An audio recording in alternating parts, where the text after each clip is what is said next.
ใหญ่เนี่ยต้องใหญ่จากการยอมรับ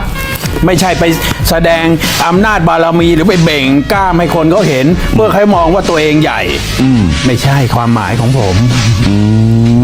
แล้วคือสรุปคือไปมีปัญหา